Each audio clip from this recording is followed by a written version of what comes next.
আসসালামু আলাইকুম। SSC 2026 vocational যারা পরীক্ষা দিছো তোমরা তো রেজাল্ট পাই গেছো। এখন আসলে তোমাদের পরবর্তী পদক্ষেপ কি হইতে পারে এটা নিয়ে আমরা আজকে ভিডিওটা শুরু করতেছি। দেখো, প্রথমে দেখো এসএসসি ভোকেশনাল এর পরবর্তী করণীয় কি, অর্থাৎ এরপরে তুমি আসলে কয়টা জায়গায় যাইতে পারো। এখানে দেখো আমি অনেকগুলো জিনিস এখানে লিখে রাখছি, যেমন ডিপ্লোমা ইন ইঞ্জিনিয়ারিং করতে পারো, তুমি ডিপ্লোমা ইন এগ্রিকালচার করতে পারো, ডিপ্লোমা ইন টেক্সটাইল করতে পারো, ডিপ্লোমা ইন মেরিন সায়েন্স করতে পারো, বিএমটি করতে পারো।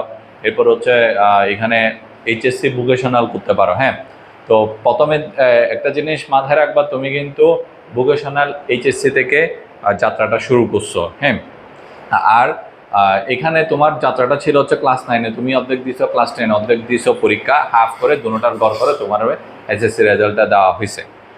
এখন যে দেখো ডিপ্লোমার ক্ষেত্রে কয়েকটা জিনিস খুবই ইম্পর্টেন্ট। একটা হচ্ছে হয় তোমার থেকে ডিপ্লোমা করতে হবে, মানে এখানে ভোকেশনালের ক্ষেত্রে হয় ডিপ্লোমা করতে হবে 4 বছর মেয়াদি, অর্থাৎ 8 সেমিস্টার করে করতে হবে, আর না হয় হচ্ছে তোমার থেকে ওই যে বিএমটিতে যাইতে হবে, না হয় হচ্ছে ভোকেশনাল এইচএসসিতে যাইতে হবে। হ্যাঁ, আর এর বাইরে আরও একটা আছে, তুমি জেনারেল লাইনে যেরকম কলেজগুলো আছে ওইখানে চলে যেতে পারবা, কিন্তু ওইটা তো একটু অনেক হার্ড। আগে আমরা যে লাইনটাতে গেলে আমাদের জন্য সুবিধা ওইটা একটু আগে এক্সপ্লেন করি। দেখো, প্রথমে আমরা এখানে দেখবো হচ্ছে ডিপ্লোমা ইন ইঞ্জিনিয়ারিং। দেখো, সবচেয়ে জনপ্রিয় আর সবচেয়ে বেশি পোলামাইন এই জিনিসটার মধ্যে যায়, অর্থাৎ কোনো একটা গভর্নমেন্ট পলিটেকনিক্যাল কলেজের মধ্যে ডিপ্লোমা ইন ইঞ্জিনিয়ারিং করার জন্য ম্যাক্সিমাম স্টুডেন্টরা এখানে ভর্তি হয়। হ্যাঁ, বিভিন্ন সাবজেক্টে বা বিভিন্ন ট্রেডের উপর করে থাকে, অর্থাৎ মেকানিক্যাল, ইলেকট্রিক্যাল, সিভিল, এরকম অনেক কম্পিউটার, এগুলোর উপরে কি করে ডিপ্লোমা ইন ইঞ্জিনিয়ারিং করে থাকে। এটার আসলে মেয়াদ থাকে হচ্ছে 4 বছর। 4 বছর বলতে এখানে অর্থাৎ 4 বছরে 1 বছরে 2টা সেমিস্টার করে, অর্থাৎ 4 বছরে 8টা সেমিস্টার এখানে কমপ্লিট করে দেওয়া হয়। হ্যাঁ, 8 সেমিস্টারের মাধ্যমে ডিপ্লোমা শেষ হবে। এটা হচ্ছে তোমার ডিপ্লোমা হচ্ছে একটা ডিগ্রি। এর পরবর্তীতে তুমি এখান থেকে তুমি ডুয়েটে বা বিভিন্ন পাবলিক ইউনিভার্সিটিতে তুমি এখান থেকে তুমি বিএসসি করতে পারো, আর অথবা তুমি জবে ঢুকে যাইতে পারো। হ্যাঁ, ঠিক সেম হচ্ছে আরেকটা হচ্ছে diploma in agriculture. Diploma in agriculture হচ্ছে এখানে যারা ডিপ্লোমা করে, ডিপ্লোমার ক্ষেত্রে ম্যাক্সিমাম সময় দেখা যায় হচ্ছে স্টুডেন্টরা অপশনাল সাবজেক্ট নেওয়ার সময় হচ্ছে কৃষি শিক্ষা নেয়, এগ্রিকালচার নেয়। এরপরে ওদের আরেকটা জিনিস থাকে হচ্ছে ওরা হচ্ছে ডিপ্লোমা ইন এগ্রিকালচার করবে। অর্থাৎ কেন করবে, কারণ হচ্ছে আমাদের বাংলাদেশ হচ্ছে কি যে কৃষি প্রধান দেশ, অর্থাৎ কৃষি নির্ভর দেশ। এখানে হচ্ছে একটু চাষ ফসলের জমি টমি সব কিছু আছে, বিভিন্নভাবে হচ্ছে নিজে হচ্ছে কি জব সেক্টর দিকে না ঘোরায়। সবার তো মোটামুটি বাপ চাচা বা নিজেদের একটা কি সম্পত্তি থাকে, ওইটার মধ্যে একটু করে নিজের জীবনযাত্রার মানটা উন্নত করা যায়, এরকম আমরা দেখছি। আর এখানের মধ্যে অনেক হিসাব আছে। ডিপ্লোমা ইন এগ্রিকালচার করলে তুমি এখানের মধ্যে বিভিন্ন আমাদের সরকার থেকেও বীজ বপনন এরকম অনেক মানে ব্যবসায়িকভাবে সফল হওয়ার একটা সম্ভাবনা থাকে, যার কারণে অনেক পোলাবাইন কি করে ডিপ্লোমা ইন এগ্রিকালচার করে। এটাও 4 বছর মেয়াদে, এটাও 8 সেমিস্টারে শেষ করতে হয়। হ্যাঁ, আর এরপরে দেখো diploma in textile. Diploma in textile হচ্ছে এটা হচ্ছে টেক্সটাইল মানে তো আমরা সবাই কম বেশি জানি, এখানে হচ্ছে গার্মেন্টসের মধ্যে যেটা পোশাক শিল্প নিয়ে কাজ হয় ওইটাই হচ্ছে এখানে। এটাও 4 বছর থাকে। ওইটা হচ্ছে বাংলাদেশের গার্মেন্টস শিল্পটা অনেক বড়, এখানের মধ্যে বিভিন্ন দেশের কোম্পানি এখানে গার্মেন্টস ওদের আছে, ওইখানের মধ্যে পোশাক শিল্প নিয়ে ওরা এখানে কাজ করে আর কি। হ্যাঁ, আর এরপর হচ্ছে ডিপ্লোমা ইন মেরিন সায়েন্স। দেখো, এটা হচ্ছে সমুদ্রের মধ্যে একটা মেরিন সায়েন্স, আমরা সবাই জানি যারা জাহাজের মধ্যে প্রকৌশলী হিসেবে থাকে, তো ওদের জন্য এটাও হচ্ছে 4 বছর মেয়াদে এটা থাকে আর কি। এখানে দেখো বিএমটি। বিএমটি হচ্ছে দেখো এটা হচ্ছে বিএমটি, এখান থেকে অনেকেই কিন্তু বিএমটিতে যায় পরীক্ষা দেয়। হ্যাঁ, এটা হচ্ছে মূলত এখান থেকে বিএমটি করে বিএমটিতে যায়। এর যে যারা একটু কমার্স রিলেটেড, ম্যানেজমেন্ট, অ্যাকাউন্টিং এই সাবজেক্টগুলোতে পড়তে চায়, তো ওরা আসলে বিএমটি করতে পারে ভোকেশনাল থেকে। বিএমটি করার পরবর্তীতে তোমার এরপরে তোমার থেকে অবশ্যই এমবিএ বা বিবিএ, এই যে এগুলা ফার্স্টে তো বিবিএ করতে হবে যে কোনো জায়গা থেকে, এরপরে এমবিএটা করতে হবে আর কি। ওকে, আচ্ছা, এরপর হচ্ছে এইচএসসি ভোকেশনাল। এইচএসসি ভোকেশনাল আরেকটা সাবজেক্ট আছে এখানে। এইচএসসি ভোকেশনাল আসলে কিভাবে যায় এখানে, আমাদের বাংলাদেশে হচ্ছে শুধুমাত্র ঢাকা কেন্দ্রিক কিছু কলেজের মধ্যে এইচএসসি ভোকেশনালটা চালু আছে, বিভিন্ন জায়গায় এটা খুব কম। খুব কম মানে কিছু প্রাইভেট সেক্টরের মধ্যে চালু আছে, আর কিছু সরকারি, এগুলো আসলে খুঁজে পাওয়া যায় না এইচএসসি ভোকেশনাল এই জিনিসটা। কিন্তু তারপরেও এটার কিন্তু চাহিদা আছে, কিন্তু স্টুডেন্ট তুলনামূলক কম যায় আর কি। কারণ হচ্ছে এখানে খুব ইজি, কারণ হচ্ছে ভোকেশনাল থেকে যারা যাচ্ছে আর জেনারেল থেকে যারা যাচ্ছে, মনে করো 26 বেচে তোমার একটা ফ্রেন্ড জেনারেল থেকে বের হইলো, সায়েন্স থেকে, আর আরেকজন তুমি নিজেই বের হয়েছো হচ্ছে ভোকেশনাল থেকে। দুজনের পড়ালেখার একটা কি আছে, সামান্য একটা ল্যাগিংস, এখানে একটা গ্যাপ থাকে দুজনের মধ্যে।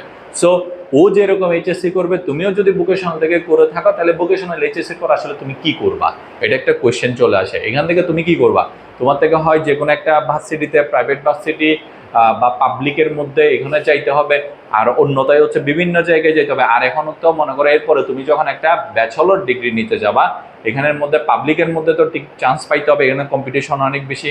এখন হচ্ছে আমাদের সব জায়গায় এখন কোনোখানে আর আগের মতো জিপিএ দিয়ে নিচ্ছে না, সব জায়গায় হচ্ছে কি ভর্তি পরীক্ষার একটা প্রচলন শুরু হয়ে গেছে। সো এইচএসসি ভোকেশনাল হচ্ছে তোমার জন্য একদম, আমি বলবো হচ্ছে তুমি ডিসিশন নাও। তোমার যদি তেমন কোনো ইনফরমেশন যদি না থাকে এখানে, তুমি তাইলে ওই দিক দিয়ে যাইও না, কোনো দরকার নাই। হ্যাঁ, এর পরবর্তীতে আরেকটা বলি হচ্ছে অনেকে বিভিন্ন জায়গায় ভোকেশনাল থেকে পরীক্ষা দেওয়ার পরবর্তীতে আবার কোথায় চলে যায়, ওই যে এইচএসসিতে চলে যায়, অর্থাৎ জেনারেল লাইন যেরকম এইচএসসিতে করে, অর্থাৎ কলেজগুলা ওইখানে চলে যায়। তো ওইখানে চলে যাওয়ার পরে দেখা যায় হচ্ছে সায়েন্স, কমার্স, আর্টস এইগুলোর মধ্যে ও ঘুরপাক খাইতে থাকে। তো ওর খুব স্বাভাবিকভাবে আর্টসের মধ্যে ভর্তি হয়ে যায়। কিন্তু এখানে একটা জিনিস মাথায় রাখিও, তুমি এখানে 9-10-এ যে পড়াটা পড়ছো ওইটা কিন্তু তোমার জেনারেলের সাথে কোনো অংশে আসলে মিল নাই, এই জিনিসটা কিন্তু তোমার মাথায় রাখতে হবে। এরপরে আরেকটা জিনিস হচ্ছে, তুমি দিছো হচ্ছে 2750 নাম্বারের পরীক্ষা, ওরা দিছে 1300 নাম্বারের পরীক্ষা। এখানেও একটা বড় একটা জায়গা আছে। এর মধ্যে হচ্ছে দেখো, ওরা তুমি যখন কলেজে, যখন কোনো একটা জেনারেল লাইনের কলেজে যখন এখানে যখন ভর্তি হইতে যাবা, তো এই যে এই জায়গার মধ্যে যখন এখানে ভর্তি হইতে যাবা, তোমার থেকে কি ওইখানে তোমার এমসিকিউ সিকিউ আলাদা আলাদা পার্ট থাকে, তখন ওইগুলোর মধ্যে তোমার একটু জটিলতা ক্রিয়েট হয়। কারণ হচ্ছে তুমি আসলে ক্লাস 9-10-এ এমসিকিউ বলতে কোনো কিছু পড়োই নাই। হ্যাঁ, তো সবচেয়ে বেশি জনপ্রিয় আর পোলাপাইন সবচেয়ে বেশি ধাবিত থাকে হচ্ছে ডিপ্লোমা ইন ইঞ্জিনিয়ারিং এর প্রতি। হয় তুমি diploma in engineering, diploma in agriculture, diploma in textile বা ডিপ্লোমা ইন মেরিন সায়েন্স, যে কোনো কিছু তুমি করতে পারো। এখানে পোলাপাইন এই জিনিসটার মধ্যে বেশি কি হয়, এই পথেই যায়। কারণ হচ্ছে ওদের পথ একদম ক্লিয়ার। ওরা ভোকেশনালে ভর্তি হওয়ার সময় ওরা কিন্তু ইঞ্জিনিয়ার হওয়ার বা প্রকৌশলী হওয়ার একটা, অর্থাৎ ডিগ্রিধারে প্রকৌশলী হওয়ার একটা সম্ভাবনা নিয়ে ওরা এখানে ভর্তি হয়েছে। ওরা কারিগরি শিক্ষাতে ভর্তি হয়েছে হাতে কলমে শেখার জন্য। এর পাশাপাশি ওরা এখান থেকে কি করছে, এই যে এখানে ওরা এরপরে ডিপ্লোমাতে যায়, যে কোনো একটাতে এখানে চুজ করে ডিপ্লোমাতে যায়। ডিপ্লোমাতে যাওয়ার পরবর্তীতে হ্যাঁ, ওদের কাজ থাকে হচ্ছে 8 সেমিস্টার শেষ করার পর ওরা এবার হচ্ছে যারা বিএসসি করা দরকার তারা আসলে ডুয়েটে ভর্তি হয়ে যায়, না হয় বিভিন্ন প্রাইভেট ইউনিভার্সিটি থেকে বিএসসিটা নেওয়া যায়। তো ওইখান থেকে ওরা বিএসসিটা করে ফেলে। আর অন্যতায় অনেকে হচ্ছে জবের মধ্যে ঢুকে যায়, কারণ এখানে হচ্ছে কিছু চাকরি থাকে এই প্রকৌশলীদের মধ্যে, কারণ ওদের হাতে কলমে ওরা আসলে এগিয়ে যায়। হ্যাঁ, কারণ ওরা যে মেশিন, অর্থাৎ যে ফিল্ডে কাজ করে, ওরা ইলেকট্রিক্যালরা ফিল্ডে কাজ করে, মেকানিক্যালরা মেশিন নিয়ে কাজ করতেছে, সিভিলরা এখানে আর্কিটেকচারদের মতো করে এখানে কাজ করতেছে, সব কিছু মিলাই মানে ওভারঅল ওরা একটু হাতে কলমে ওদের কি একটু জিনিস, এই যে হাতে কলমে ওদের একটু কি প্র্যাকটিসটা একটু বেশি থাকে, ওরা এই জিনিসটা একটু ফেস করতে পারে। সো ওদেরকে ইজিলি চাকরিতে ঢুকাই ফেলে অনেকে। আর বিভিন্ন ছোট ছোট কোম্পানি হোক, ওরা তো আগে দিয়ে ঢুকে, আর বড় কোম্পানিগুলোতেও এইগুলা নেওয়া হয়। হ্যাঁ, তো এখানে আরেকটা জিনিস হচ্ছে, এবার দেখো তোমার এখন তুমিও জানো হচ্ছে এতগুলা যে অপশন তোমার জন্য দেওয়া আছে, এটা হয়তো বা তুমিও জানো না, কিন্তু এখন তুমি নিজেই চুজ করতেছো হচ্ছে ডিপ্লোমা ইন ইঞ্জিনিয়ারিং। এখন তুমি যে কোনো একটা তোমার জন্য আসলে খোলাই দরকার, পথ খোলাতে আসলে তুমি যদি তোমার ভবিষ্যৎকে যদি উন্নত দিকে চলে যেতে পারো, তাহলে diploma in engineering, agriculture, textile, marine science যে কোনো একটাতে ভর্তি হও। হ্যাঁ, আবার তুমি ডিপ্লোমা ইন ইঞ্জিনিয়ারিং করে আরেকটা জায়গায় সুযোগ পাওয়া যায়, সেটা হচ্ছে তুমি চীন, জাপান, বিদেশেও যদি পড়ালেখা করতে চাও, বা জার্মান, এগুলোর দিকেও মুভ করা যায়। এখানে অনেক স্টুডেন্ট এখানে চলে যাচ্ছে এরকম করে। আর অন্যটাই হচ্ছে তুমি যদি মেকানিক্যাল বা অটোমোবাইল এই সাবজেক্টগুলো নিয়ে যদি পড়ালেখা করতে পারো, তুমি মিডল ইস্টের মধ্যে অনেকে কিন্তু চাকরির জন্য যায়। ওইখানে কিন্তু ভালো ভালো কিছু অফিস, মানে যেখানে ওদের ওই যে অটোমোবাইলের নিয়ে যারা পড়ে, ওরা বিভিন্ন গাড়ির বিভিন্ন বড় বড় শোরুম যেখানে আছে ওইখানের মধ্যে ওরা কাজ পাই যায় খুব ইজিলি। ওখানে যে বসে থাকতে হয় না, মানে যারা মধ্যপ্রাচ্যের দেশগুলোতে একটু টাকা পয়সা কামানোর জন্য যায়। হ্যাঁ, তো